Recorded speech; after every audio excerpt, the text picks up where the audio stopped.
నమస్కారం AV news కి స్వాగతం। పార్లమెంట్ ఎన్నికల సందర్భంగా సోమవారం జరిగిన పోలింగ్ తర్వాత భువనగిరి పార్లమెంట్ నియోజకవర్గానికి సంబంధించిన ఈవీఎం బాక్సులను భువనగిరిలోని అరోరా ఇంజనీరింగ్ కాలేజీలో స్ట్రాంగ్ రూముల్లో భద్రపరిచారు।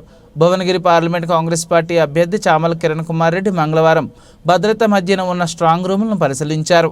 ఈ సందర్భంగా టీపీసీసీ ప్రధాన కార్యదర్శి Balalakshmi, Bhuvanagiri municipal chairman Pothamsetti Venkateswarlu, Pothnak Pramod Kumar, spoke person వచన కుమార్ తదితరులు వారి వెంట ఉన్నారు।